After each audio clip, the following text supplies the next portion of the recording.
professionally because he was growing to be one of the biggest artists in the country. How did it affect you personally, and when it happened, and how have you been able to cope with it and deal with it since his passing? I was on drugs. When it happened or after? After I kept moving and moving around, and then not coping steady with it, but it taught me a lot though. And on that, I believe most people one of the baddest street niggas that I've been around. I was around him for years. Like Bumpy Johnson was around. Like Bumpy Johnson was around Frank Lucas. And I realized the streets ain't got no loyalty. When people die, they people move on and try to survive. And I was stuck in one place for a long time. You know what I'm saying? Mm-hmm. Because I thought that was the solid street shit to do. That's my partner. Whoever he beefing with, I'm still beefing with to this day. And that's why people move on in life and be successful. This nigga is making excuses. He's trying to mix in being a civilian and a street nigga. That takes away from the conversation. You can't do that.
to uplift them because you'll sit here.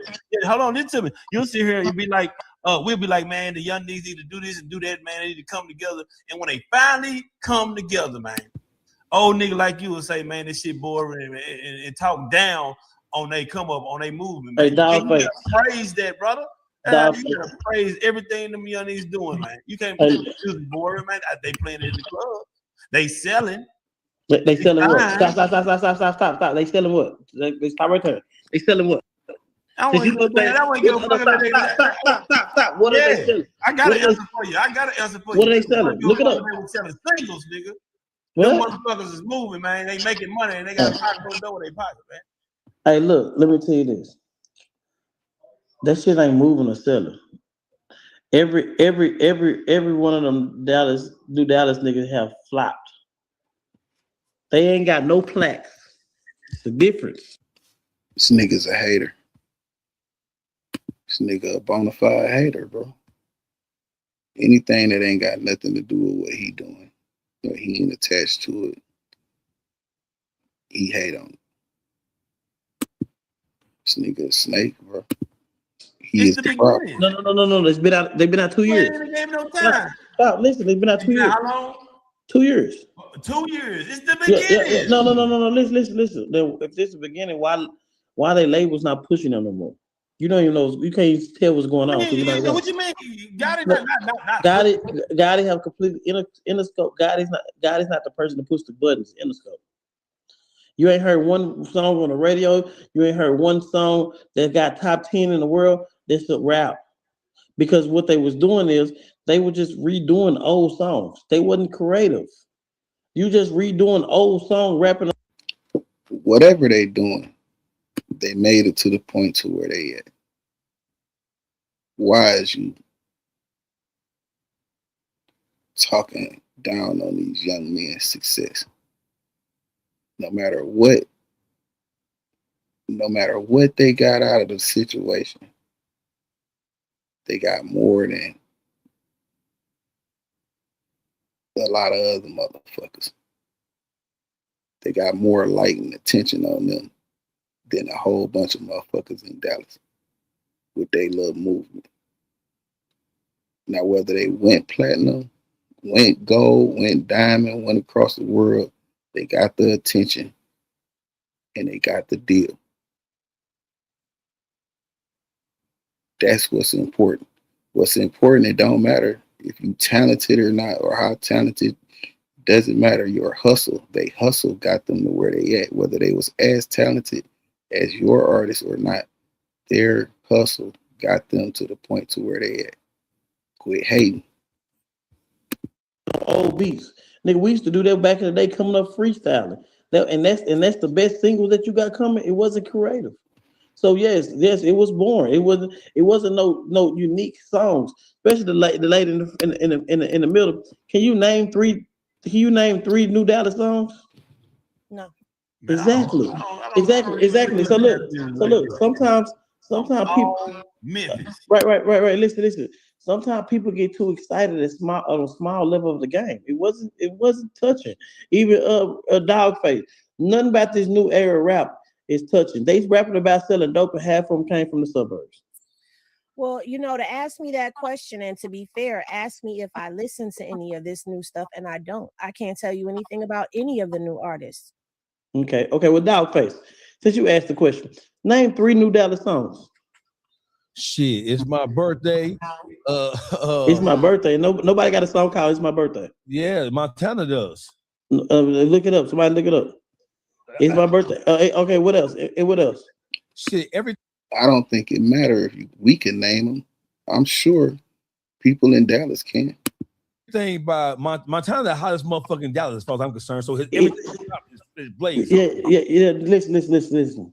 That shit is not hot. Go look at the monthly listeners, the stream. Y'all gotta look at the numbers, not the Instagram posts. So listen. So just I've been doing this for quite some time. So let me just tell you this, right?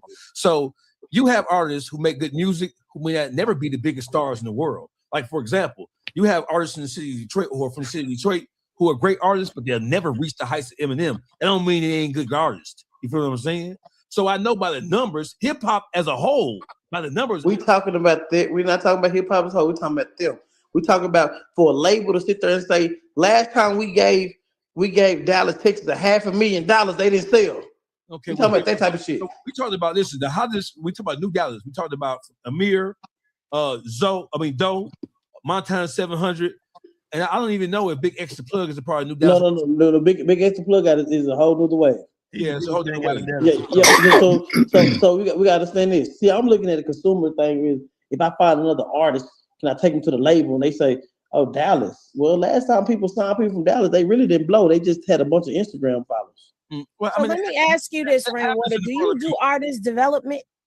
I ain't got time to do that. No, nobody does artist development no more. Nobody. That was going to be my point. They Nobody does that anymore.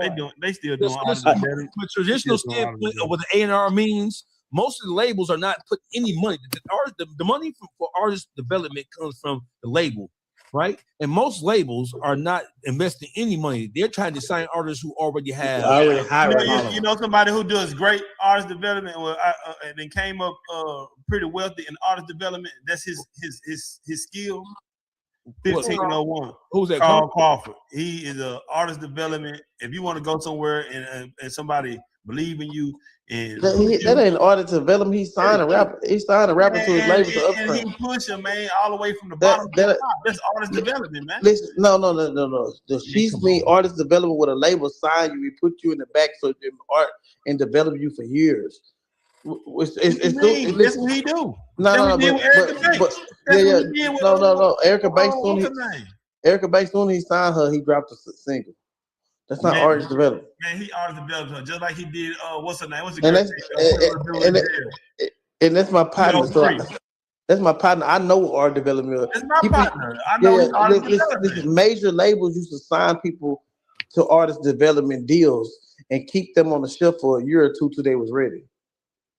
Man, so he what's working. the solution? If you working, you working. Okay, so the way the earth moves so fast now, that nigga there's no time for hate on me. Yeah, so let's make sure, let's bring it into focus, right?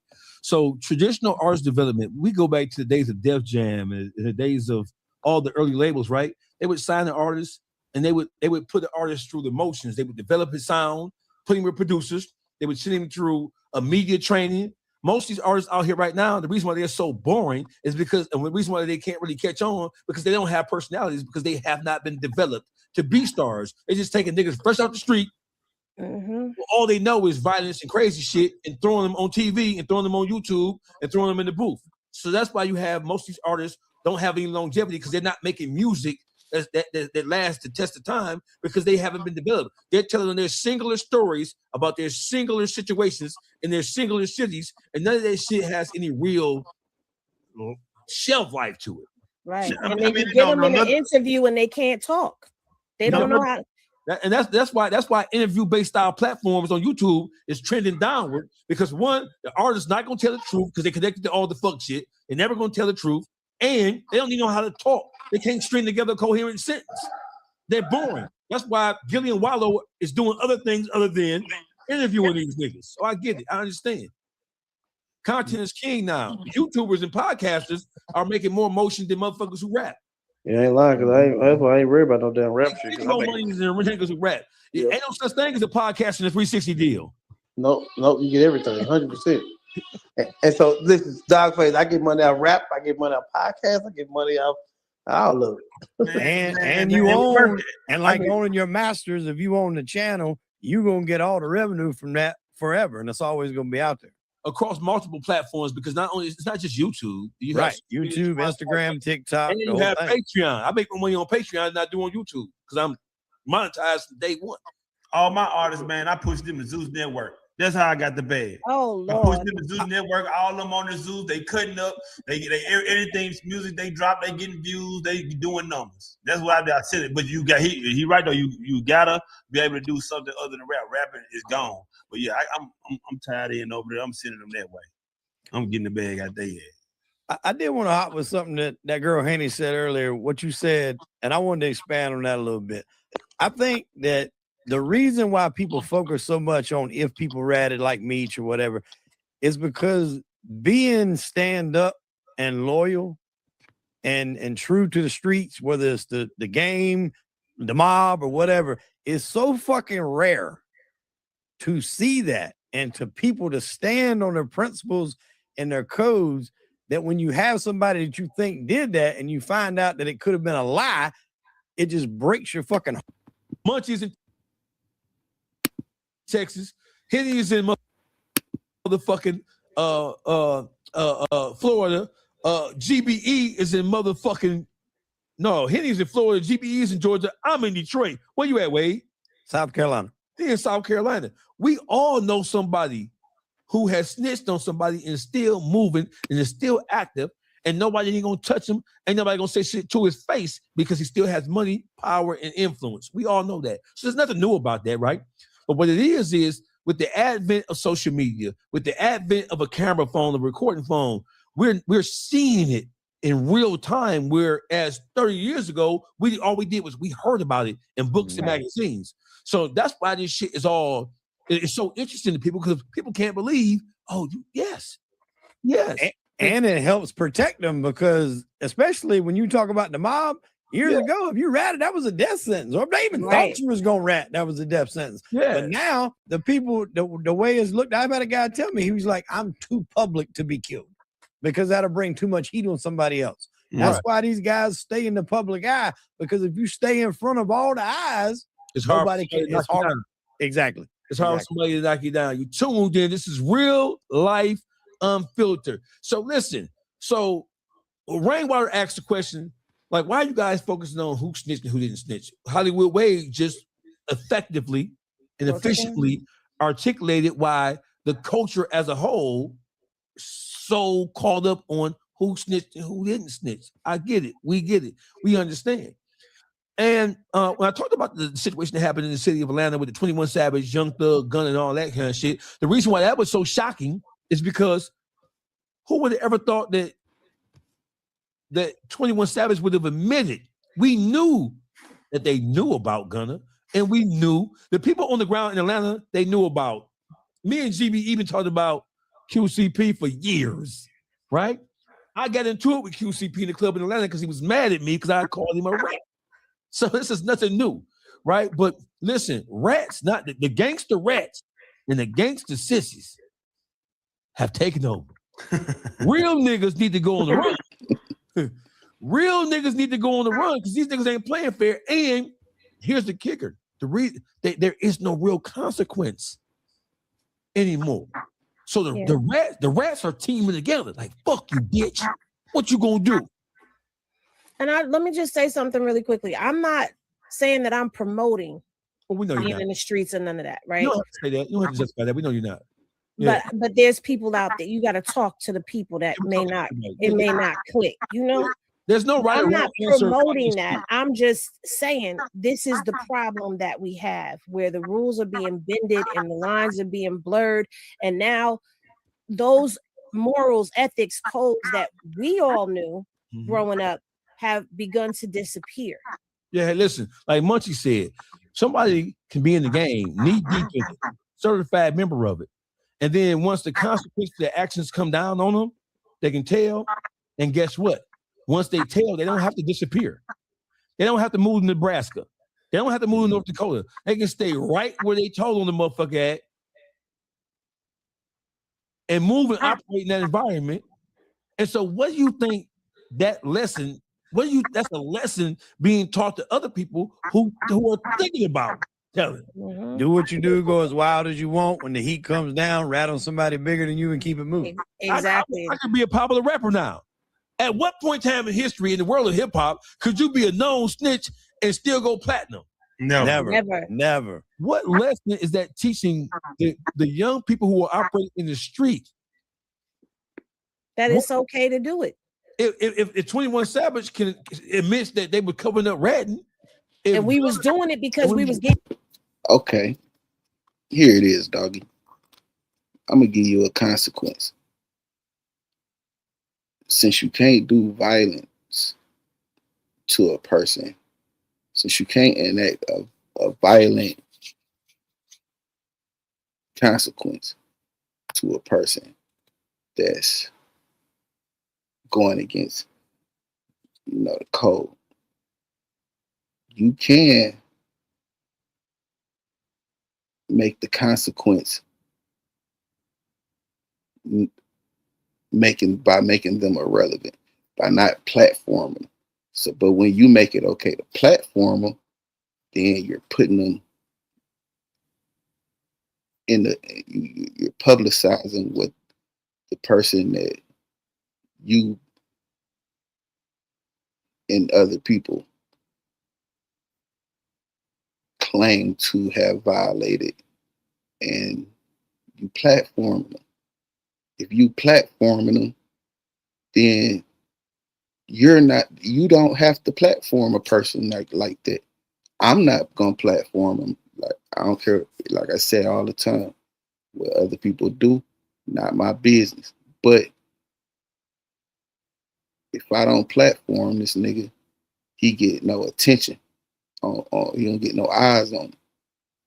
Now, Rainwater, a known rap. You'll let him up on your stage, which is your business. But that could be a consequence for him for doing his actions. Like, hey man, listen, man, y'all start doing y'all niggas that's on this type of time, man. We ain't platforming. We don't care. We standing on that. And that can become a trend of a consequence. And that's a trend of like the same thing as a violent act, because you taking the eyes off of them. You're not putting the eyes on them. So it's like this. It's just like doing time. If I get a life sentence, I'm alive, but to the streets, I'm pretty much dead. So I've been systematically murdered. So we are allowing niggas into this system of ours, a voice.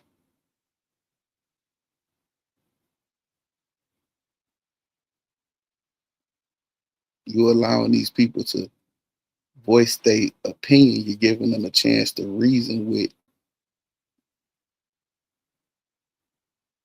what's already written. If you know he like that, if you know he the type of person that's gonna put somebody in jail, and this ain't even about you, but if these platforms know that they're the type of person that'll put somebody in jail, now you got the eyes on them. You platform. That's encouraging that you're encouraging people to rap. You encouraging it. Because hey, if I tell on these niggas, if I tell on a big enough or a large enough group of individuals and I get the camera put on me, you're gonna let me come up on your panel, and all I gotta do is get my little Woody on. But me, I'm not gonna do that. It's a few other people that's not gonna do that, but you won't platform them. You want like, hey man, yeah, that's go on, hit the link, get in on the conversation. But a certified rat nigga, y'all a platform. Put the camera on him. Let him talk. Let's hear his opinion. I don't want to hear nothing that nigga got to say. Nothing that nigga say is valid. That's why the street, nigga, it ain't, you screaming on 21 Savage, now nigga, you platforming a rat. Come on, bro. You platforming a rat. You can get this nigga consequences without killing a nigga. You don't have to kill. You don't have to actually do no violence to no nigga to give him consequences for his actions. It's like when a nigga do tell or did tell in the hood and niggas knew, niggas didn't fuck with the nigga. But he got money. But this is proving the fact further that if a rat got money, y'all gonna fuck with him.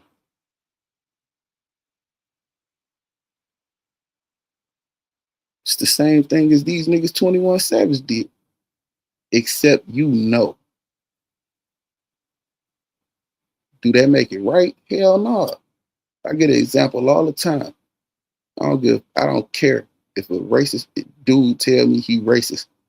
If you call me a nigga, I'm still gonna break your jaw. Give a fuck about you saying, oh, I'm racist. First, like, let me put it up front. I'm racist. Yeah, okay. But you gonna respect me, racist man. And if you don't, I'm gonna break your jaw. You're gonna get the same consequence, whether I know or whether I don't know. But when y'all make a way, when y'all give these guys the light and the attention, y'all giving juice to a nigga to go ahead and do them type of things because y'all still gonna fuck with them. Y'all still gonna platform them. Even if a nigga in his soul want to do the right thing, he gonna, man, look, fuck it. Niggas gonna give me a podcast. Niggas gonna, like, this shit don't make no sense. It's almost like, what are we doing? Like, I know everybody got a certain level of intelligence and shit, man, but this shit just simple. You just keep it simple. Nigga, if you stop platforming these niggas, that's a consequence. Hey, yeah, 6ix9ine, you got 6ix9ine want to come up. No, you can't come up, nigga. Hey, shit you gotta say. Because your reasoning is giving validation for doing the wrong thing. And niggas ain't even challenging this shit the right way. Niggas is allowing this shit to be entertained. So This big bag. And we were saving face. Saving face means you was hiding it, nigga, because you didn't want to be embarrassed by. You don't want to be embarrassed by the rapper being called a rat. What the fuck does Gunna got to do with the streets for real? For real. I just feel like this. People say Gunna's not a street nigga. That's a lie. Gunna is a certified Crip. Certified Crip. Yeah. Because he wasn't loud and boisterous with his cripping, don't mean that he wasn't cripping. Well, he wasn't cripping. Look who he ran to when he came home. Well, he ran right to LA, the big U. Right to LA. Because he was a 60. Right to LA. His whole shit on the 60s. And another thing you got to look out too for, Dogface, is people that change history. So my man that was on there earlier, Rainwater, he mentioned like Frank Lucas being around Bumpy Johnson. Mm-hmm. Frank Lucas claims to be around Bumpy for 15 years. Mm-hmm. But Bumpy was only alive for 5 years when he got out of prison before he died. That's true. So obviously your math ain't mathing. That part. And that wasn't even, according to Bumpy's widow, the guy that was allegedly around him. I pulled up his name earlier because I couldn't remember it. It was Zach something. Mm-hmm. He was the guy that was really around at that point in time. It wasn't even Bumpy. The movie, when they done American Gangster, tried to put Frank Lucas closer to Bumpy than he actually was. Bumpy was actually from Charleston, where I'm at right now. Yes. And then he went to New York. Moves New York. But that series, Godfather of Harlem, why it's great, and Forrest Whitaker does a wonderful job acting in it. The timelines, the people, and who's associating with who is all fucked up because they got the Chin Gigante dealing with Frank Costello. For people that don't know my history, Frank Costello was shot by the Chin as a young hood, and the bullet went through his damn fedora, almost shot him in the head, and that was Frank's call that he needed to hang it up and get it out. Vito Genovese gave the order for his then driver, the Chin Gigante, to take the shot, and he missed. He was lucky he didn't get killed his damn self for missing. But they got him like all communicating together. The timelines in that show is all fucked up. Yeah, I mean, it's Hollywood, right? Yeah. So the whole thing is, so everything that we see happening in the streets right now, all that shit should be a lesson. I look at it as a lesson. I'm talking about it because it is necessary to expound upon it. It's necessary to communicate. It's necessary to use it as a training tool, right? So I'm not talking about it to glorify it. I won't give a fuck what a motherfucker do. But it's entertaining though. It's entertaining. I love sitting down watching documentaries on criminal enterprises, gangsters, whatever. And it's not that I'm saying I want my kid to grow up and be the biggest drug dealer in the southern hemisphere. I just like that content because regardless of what it is, it takes a special kind of person to do those kind of things. Listen, in the world we living in now, away, and where I'm from Detroit, right? But Detroit is like every other urban center across this country.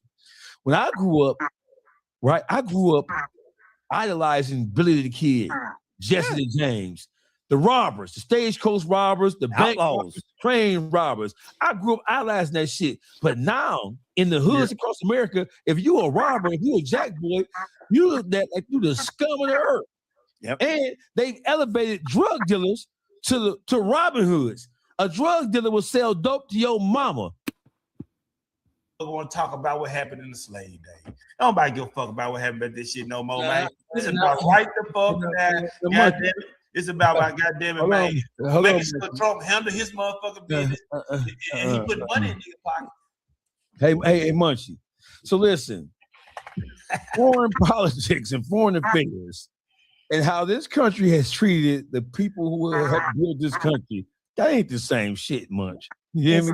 Yeah, because we the first people to go against it. So when they say Trump, what they say, the Democrats say the Democrats are the dirtiest motherfucker of all. There hasn't been a president in the history of this country who didn't have naysayers and who didn't have people opposing them. Okay, I agree. Period, right? When you go back, like most black people are in love with, they were in love with JFK, they were in love with Jimmy Carter, and they were in love with Bill Clinton, bitch ass. But most of the policies that had the biggest negative impact on black people as a whole, Bill Clinton, they came under the Bill Clinton administration. It was a democratically controlled White House, Senate, and House. Joe Biden is one of the most racist motherfuckers in the history. His mentor was Senator Strom Thurmond from the great state of South Carolina. Okay. South Carolina. No, dog, you done naming Democrats. I'm not. Listen, bro. I'm not in love with Democrats or Republicans. Right? I've been taught and trained and conditioned to where I'm going to vote for the person who's going to push policies and push agendas that best affect me. Right. As simple as that. Okay, then. So what Trump doing? With Trump fucking up your money? Oh no, I got bulletproof businesses. He ain't fucking enough for me. No, I'm just saying though. Every time Trump get in office, I sell dope. Niggas get money. I sell dope. I sell crack. You hear me? Crack don't sell. Crack sold during the pandemic. Hey, you can't stop no junkie from getting no rock, man. You already know. Junkie. Hey, listen, the junkie gonna get high. Man, gonna get high. But look though, real talk though. Every time Trump step foot in office, the money get good. So listen, let me just tell you this, right? So the lesson of Donald Trump is complex, but it's simple. Donald Trump and the people who support him, the people who are really behind him, right? That is the underside, the underbelly of politics, and that's how it's always have been. Donald Trump, he's just not groomed. He hasn't been A&R'd. Right. We just mentioned A&R. Donald Trump became an artist without being A&R'd. He wasn't put through media training. Donald Trump need it. He declined it. He came in raw dog. But listen, but that's why he was so popular though. He didn't. Nothing that Donald Trump is doing is new. He's just doing it in an uncloaked, straightforward fashion. Exactly. It's refreshing to me, even though it's concerning, right? But this country needs a Donald Trump to wake their ass up. Yeah. They needed Donald Trump because motherfuckers have been resting on their laurels too long. Motherfuckers have been disengaged from the political process for too long. So what Donald Trump and his merry band of motherfucking idiots have taught this country is don't take anything for granted. Whether you black, white, green, purple, or blue. You need to be engaged, you need to be involved. It's as simple as that. Nothing that Donald Trump is doing is new. It's just that he's doing it in a raw, uncut fashion. I mean, people act like JFK wasn't literally in hotel rooms trying to work out deals with the mob, the Chicago outfit, to take out Fidel Castro because he was fucking up all their casinos over there in Cuba. Meyer Lansky, don't know. I forgot how many. I want to say 100 million. And back in those days, that's a lot of money in the casinos in Cuba. And Castro went and took the motherfuckers over. So the government and the mob had a common enemy in Castro, and they was trying to work together to take him out. That shit's always been like that. But like you said, Trump is just, he's going to be in your face about it. With Castro, above and beyond that, above and beyond him fucking with U.S. commerce, right? When it comes to fuck with the mob dollars, the mob controlled the White House. They controlled the House. They controlled the Senate through blackmail and through influence, right? Always been that way. The mob had the control that Russia and China now has because Donald Trump, Bill Clinton, Barack Obama, they was at Epstein Island fucking on them kids. Listen, Doggy, King Monk, UBE, Wade, I'm gonna bid you gentlemen adieu because I'm being summoned. Okay. So Yeah, thank y'all for having me up. I would love to do this again. Great conversation. Wade, it was wonderful seeing you again. Nice Likewise. meeting y'all. Dog, we will meet again. He's gonna send you an invitation to the welcome home party, Henny, this month. I'm going. You go, I'm gonna go with you. I'm going to look at the niggas. I want to see who there. I'm gonna be sitting there with my phone. Hey, listen, man. So Henny's not the only one tuning out, man. On behalf of Real Life Unfiltered, on behalf of King Munchie and myself, GBE, Hollywood Wade. Hey, Wade, we need to do a show. We do. We need to do a show. We need to get back over here and pop our shit, man. I bid you all adieu. Love y'all. Good night. Bye. Salute.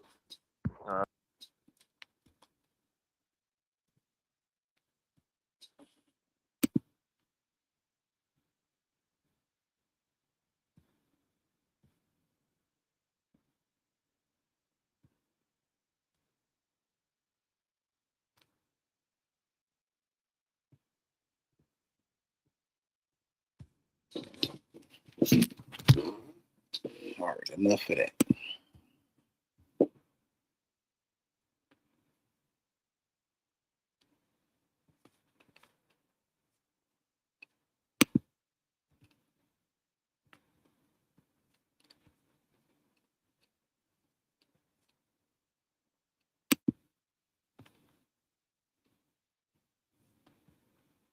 Enough of that. Enough of that.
What up, man? What up, man?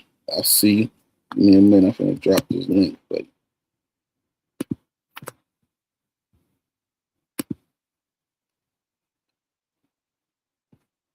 pull up if you got a minute, man. We got some shit to talk about. I don't need to break this shit down.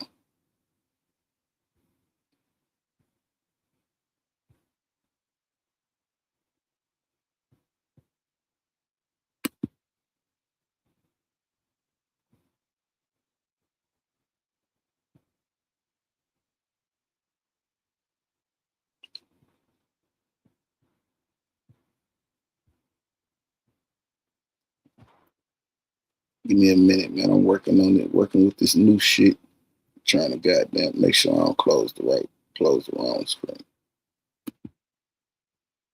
There we go. We in pocket. We are in pocket.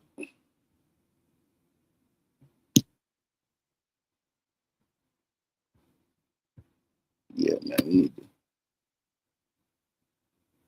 We need to dive into this shit. Sick of these. Yeah, sick of these niggas. Sick of the bullshit, brother.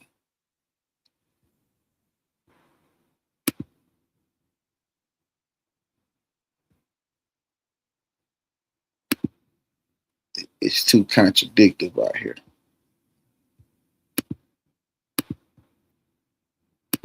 But I get it though, man.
So what's up? I got the link for y'all down here, man.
You just can't give him like a new artist type vibe. Like he just popping out like that nigga seasoned. You know what I'm saying? I fuck with that.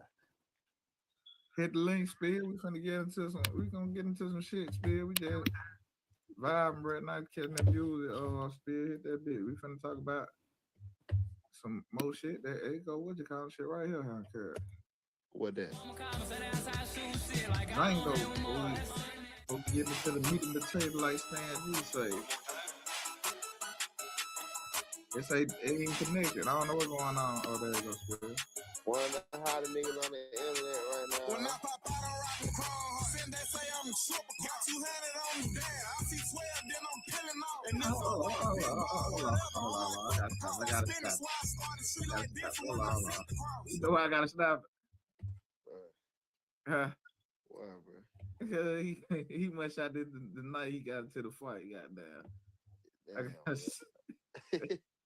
I gotta stop it all now right now. Damn, man. Stalling out, Devo. Nigga here, bro. What the ball, man? She want me to slap. After we fuck, I'll leave it scratched out on the Least he bed. working. She paying like I ain't never 5'3", but I told her stick Hold that on. my dad's side. I said at least that nigga working though. He capitalizing off the internet shit though. Yeah. I ain't gonna say he capitalizing, but he